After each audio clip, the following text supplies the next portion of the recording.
नमस्कार शेतकरी मित्रांनो, स्वागत आहे पुन्हा एकदा एका नवीन व्हिडिओमध्ये व नवीन अपडेटमध्ये. शेतकरी मित्रांनो, राज्यामध्ये राज्य सरकारने कर्जमाफी जाहीर केलेली आहे आणि प्रत्येकांनाच प्रतीक्षा आहे की आता जी आर कधी येईल. कारण राज्य शासनाकडून संपूर्ण तयारी कर्जमाफीची झालेली आहे.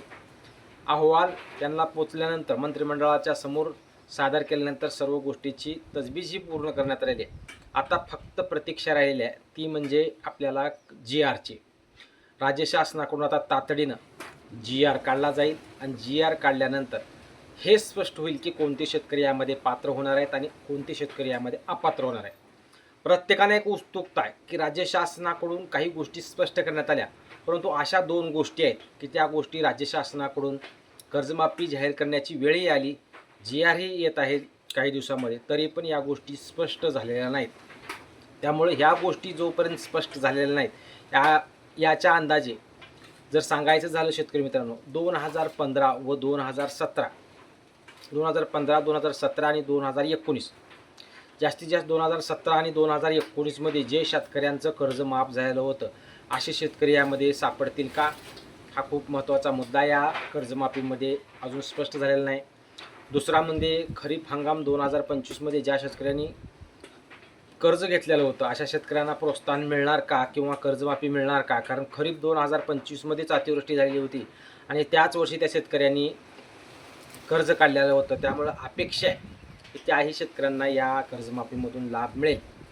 परंतु पाहणं गरजेचं आहे की जास्तीत जास्त महत्त्वाचा मुद्दा म्हणजे राज्य शासनाकडून, जरी स्वतः राज्य शासनाकडून या गोष्टीची कुठल्याही प्रकारे अजून कुठली स्पष्टीकरण जर दिलेलं नसलं, परंतु प्रत्येकांना एक संशय आहे, तो म्हणजे 2017 आणि 2019मध्ये ज्या ज्या शेतकऱ्यांनी कर्जमाफीचा लाभ घेतलेला होता, अशा शेतकऱ्यांना कर्जमाफी मिळणार का? हा खूप महत्त्वाचा मुद्दा याच्या कर्जमाफीमध्ये आहे शेतकरी मित्रांनो, आणि याचं स्पष्टीकरण अजून कोणीही दिलेलं नाही. परंतु महत्त्वाचा मुद्दा जर तुम्हाला समजूनच घ्यायचा असाल तर त्याबाबतचीच अपडेट आजच्या व्हिडिओच्या माध्यमातून आपण घेणार आहोत शेतकरी मित्रांनो. शेतकरी मित्रांनो, पहिल्यांदा कर्जमाफीसाठी अल्पभूधारक, बहुभूधारक, गरजू, गरीब अशा प्रकारच्या गोष्टी करण्यात आल्या राज्य शासनाकडून. कारण माननीय बावनकुळे साहेब असो, मुख्यमंत्री साहेब असो, यांच्या माध्यमातून वारंवार एक गोष्ट स्पष्ट करण्यात आली की राज्यातील गरीब, गरजू अशा शेतकऱ्यांना, ज्यांना गरज आहे अशा शेतकऱ्यांची कर्जमाफी आम्ही करणार आहोत, असं त्यांनी स्पष्ट करण्यात आलेलं होतं. त्यामुळं पीक कर्जच माफ होणार आहे यात वाद नाही. त्यामुळे इतर कुठलेही जरी कर्ज असतील तुमचे शेतकऱ्याचे, तर ते कर्ज माफ होणार नाही, फक्त पीक कर्ज माफ होणार आहे. परंतु आपल्याला हे स्पष्ट होत नाही आहे की 2017 आणि 2019मध्ये ज्या ज्या शेतकऱ्यांचं कर्ज माफ झालं होतं, असे शेतकरी यामध्ये पात्र होणार का? हा खूप महत्त्वाचा मुद्दा होता. तर शेतकरी मित्रांनो, राज्य शासनानं गरीब, गरजू आणि होतकरू, जे फक्त शेतीवरच आपलं जीवन आहे, अशा शेतकऱ्यांची कर्जमाफी करण्याचा निर्णय राज्य शासनाकडून घेण्यात आला. परंतु ह्याच्यामध्ये जर सांगायचं झालं, सुरुवातीला जर गोष्टी आल्या की अल्पभूधारक आणि बहुभूधारक, अजूनही अल्पभूधारक आणि बहुभूधारकबाबतची संशयता जरी असली, तर शेतकरी मित्रांनो, अल्पभूधारक आणि बहुभूधारकाचा विषय या कर्जमाफीमध्ये येणार नाही. कारण राज्य शासनाकडून जरी तोंडी सांगितलेलं असलं तरी राज्य शासनाकडून यामध्ये अल्पभूधारक असो अथवा बहुभूधारक असो, पण तो 2 लाखाच्या आतला असावा लागेल, इतकीच अट आहे. त्यामुळं ज्या शेतकऱ्यांचं 5 एकरच्या पुढे जमीन आहे, 5 एकर जमीन आहे, या गोष्टी घेतल्या जाऊ शकत नाहीत असा अंदाज आहे. त्यामुळं ज्यांना 20 एकर 30 एकर जमीन आहे, त्यांचं कर्ज 2-4 लाख रुपये असो, परंतु राज्य शासनाने एक अट काय घातली आहे, तुमचं कर्ज किती का असणार, फक्त 2 लाखापर्यंत तुमचं कर्ज माफ होणार आहे. त्यामुळे वरले पैसे तुम्ही भरावे लागतील, त्याच्यानंतर 2 लाखाची कर्जमाफी तुम्हाला मिळेल. आणि महत्त्वाचा म्हणजे 2017 आणि 2019मध्ये ज्या ज्या शेतकऱ्यांची कर्जमाफी झालेली होती, अशा शेतकऱ्यांना कर्जमाफी मिळणार का? शेतकरी मित्रांनो, राज्य शासनानं हा शब्द कुठेही वापरलेला नाही की या अगोदर जर कर्जमाफी मिळालेला असेल तर त्याला डबल लाभ द्यायचा का नाही, हा विषय नाही. ही कर्जमाफी ही एक नवीन पद्धतीची कर्जमाफी असल्याचे राज्य शासनाकडून सांगण्यात आलेलं आहे. त्यामुळे 2017 असो 2019 असो, या गोष्टी याच्यामध्ये गौण धरल्या जात नसतील. कारण गरजू आणि गरीब शेतकऱ्यांना कर्जमाफी देण्याचा राज्य शासनाने निर्णय घेतला. त्यामुळे 2017चा असो 2019चा असो, तो शेतकरी कुठला जरी असला, परंतु त्यामध्ये जर तो गरजू आणि गरीब, कारण त्या शेतकऱ्याला जर तुम्ही 2017ला जरी कर्जमाफी दिली असती किंवा 2019ला जरी तुम्ही कर्जमाफी दिलेली असली तरी त्या शेतकऱ्यांना सध्या जर परिस्थितीत त्याच्या बदल झालेला नसेल, तो शेतकरी अजूनही जर गरजू असेल, गरीब असेल, तर त्या शेतकऱ्यांना कर्जमाफी मिळणार आहे. त्यामुळं या कर्जमाफीत 2017 असो, 2015 असो, अल्पभूधारक असो, बहुभूधारक असो, या गोष्टी जास्तीत जास्त गौण धरल्या जातील. गरजू आणि गरीब या दोन जास्त गोष्टीचा अवलंब या कर्जमाफीमध्ये केला जाऊ शकतो. कारण गरजू आणि गरीब हे गरीब शेतकरी याच्यामध्ये बसू शकतील जास्तीत जास्त.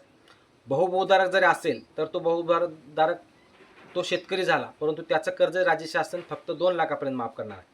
परंतु तो शेतकरी जर गरजू आणि गरीब असेल तरच. जर त्या शेतकऱ्याच्या नावावर लेआउट प्लॉट असतील, घोडा, गाडी, बंगला किंवा इतर काही ज्या गोष्टी प्रॉपर्टी जास्त असेल त्याची छानबीन राज्य शासनाकडून करण्यात येईल. त्यामुळे तो शेतकरी पात्र करायचा का नापात्र करायचा ती त्यांची मर्जी आहे. त्यामुळं गरजू आणि गरीबचा विषय हा खूप महत्त्वाचा मुद्दा याच्या कर्जमाफीमध्ये राहणार आहे.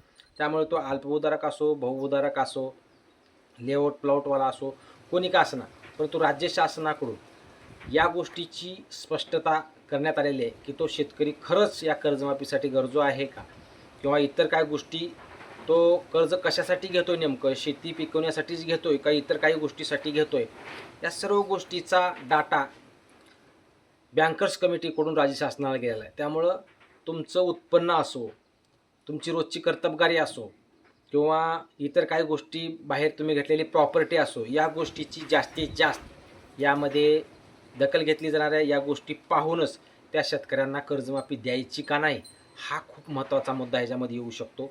कारण 2017 असो, 2015 असो, ह्या विषय जास्तीत जास्त प्रकारे येणार नाही. दुसरी गोष्ट, अल्पभूधारक असो अथवा बहुभूधारक असो, जरी त्यांच्याकडून सांगण्यात येत असलं, कोणी सांगितलंय, राज्य शासनाने हे स्पष्ट केलंय का, तर नाही. जोपर्यंत GR येत नाही, अल्पभूधारकचा विषय येत नाही, बहुभूधारकचा विषय येत नाही.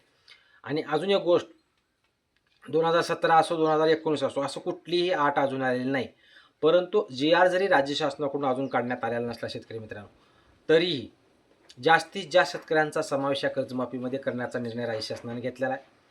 कारण तो शेतकरी जर 2017 असो, 2019ला जर कर्जमाफी सापडलेला असेल तर त्याही शेतकऱ्यांना कर्जमाफी मिळू शकते. कारण ही कर्जमाफी नवी पद्धतीची कर्जमाफी आहे. त्यामुळे राज्य शासनाला त्यांनी स्पष्ट केले की 30 जूनपर्यंत, 30 सप्टेंबर 2025पर्यंत जो शेतकरी थकीत आहे त्या शेतकऱ्यांना आम्ही कर्जमाफी देणार आहोत. त्यामुळे बाकीच्या गोष्टी गौण असू शकतात. मी अगोदरही सांगितलं की ज्याचं उत्पन्न जास्त आहे, गाडी आहे, बंगला आहे, घोडा आहे, गाडी आहे, ज्याची प्रॉपर्टीचा डाटा राज्य शासनाकडे आहे, असे शेतकरी यातून वगळले जाऊ शकतात. कारण खूप शेतकऱ्यांनी बँकेचं कर्ज काढून लेआउट प्लॉट घेतलेत, दुसऱ्या गोष्टी घेतलेत, हाऊसच्या गाड्या घेतलेत. त्यामुळे असे शेतकरी यामधून वगळले जाऊ शकतात, हे स्पष्टच आहे. फक्त 2017 असो, 2019 असो, त्यामध्ये जी शेतकऱ्याची परिस्थिती होती तशीच परिस्थिती या पिरियडमध्ये जर त्या शेतकऱ्याची असेल तर तो शेतकरी निश्चित कर्जमाफी सापडू शकते. जास्तीत जास्त सर्वसामान्य शेतकरी, संपूर्ण शेतकरी यामध्ये सापडू शकतात. त्यामुळं कोणीही सर्वसाधारण शेतकरी, गरीब शेतकऱ्यांनी काळजी करायची गरज नाही. तुम्ही जर 30 सप्टेंबरपर्यंत जर भागीदार असाल तर निश्चित तुम्हाला कर्जमाफी मिळणार आहे, याचा वाद नाही. ज्या शेतकऱ्यांनी रिन्युअल केले त्यांना 50,000 रुपये फिक्स आहेत. त्यामुळं अल्पभूधारक असो, बहुभूधारक असो, ज्या काही गोष्टी 2017 असो, 2019 असो, या गोष्टी सध्या गौण आहेत. फक्त गरजू आणि गरीब जे शेतकरी आहेत त्या सर्व शेतकऱ्यांना कर्जमाफीचा लाभ मिळणार आहे. त्यामुळे GRची प्रतीक्षा आपल्याला करावी लागेल. काही दिवसातच 2 ते 4 दिवसात 30 मेपर्यंत, 30 तारखेपर्यंत कधीही कर्जमाफीचा GR येऊ शकतो आणि जास्तीत जास्त शेतकऱ्यांना यामध्ये लाभ देण्याचा प्रयत्न राज्य शासनाकडून आहे. परंतु त्याच्यामध्ये नियम, अटी, निकष काय काय येतात हे पाहणं गरजेचं आहे. परंतु खूप महत्त्वाचा मुद्दा 2017 ते 2019चा हा प्रश्न एका आपल्याला शेतकऱ्यांनी विचारलेला होता की हे शेतकरी पात्र होतील का. माझ्या मते तर हे शेतकरी पात्र होतील. कारण ही कर्जमाफी गरजू, गरीब, ज्याला गरज आहे अशा शेतकऱ्यांची कर्जमाफी आहे. त्यामुळं त्याची उत्पन्न, जो शेतकरी आहे त्याचे बँकेचा व्यवहार असो, त्याचं उत्पन्न असो, लेआउट प्लॉट असो, गाडी असो, ज्या काही गोष्टी आहे प्रॉपर्टीच्या आधारावर ही कर्जमाफी होणार आहे. जास्तीत जास्त नगरसेवक असो, जिल्हा परिषद सदस्य असो, हे सर्व यातून वगळलेले आहेत. त्यामुळे मोठ्या शेतकऱ्यांची कर्जमाफी ह्याच्यातून होणार नाही. तो 17चा असो अथवा 15चा असो किंवा 19चा असो, त्याला जर माफी मिळालेली असली अगोदर तरीही त्याची कर्जमाफी होईल. फक्त त्याच्या परिस्थितीवर अवलंबून ही कर्जमाफी होणार आहे. त्यामुळे कोणीही शेतकऱ्यांनी काळजी करण्याची गरज नाही. 2017 असो 2019 असो अशा शेतकऱ्यांचा समावेश होऊ शकतो आणि अल्पभूधारक आणि बहुभूधारक शेतकऱ्यांचीही कर्जमाफी होऊ शकते. फक्त 2 लाखापर्यंतची अट आहे आणि प्रोत्साहनला 3 वर्षापर्यंत जास्तीत जास्त रिन्युअल केलेला असावा शेतकऱ्यांना 50,000 रुपयाचं प्रोत्साहन राज्य शासनाकडून दिलं जाणार आहे. काही दिवसात 2 ते 4 दिवसात अथवा 30 तारखेच्या आत हा GR येणारच आहे. आपण प्रतीक्षा करू, त्यावर आपली नजर ठेवूनच आहोत. त्याबाबत जर काही अपडेट आली तर लागलीच चॅनलवर व्हिडिओ घेऊनच येऊ. परंतु खूप शेतकऱ्यांना एक प्रश्न होता की 2017 आणि 2019मध्ये ज्या शेतकऱ्यांची कर्जमाफी झाली अशा शेतकरी यामध्ये पात्र होतील का? तर माझ्या मते म्हणून हे शेतकरी पात्र होतील आणि त्यांना कर्जमाफी मिळेल. धन्यवाद मित्रांनो. अशाच नवनवीन व्हिडिओसाठी व अपडेटसाठी चॅनलला सबस्क्राईब करा व जास्तीत जास्त शेतकऱ्यांपर्यंत व्हिडिओ शेअर करा. धन्यवाद.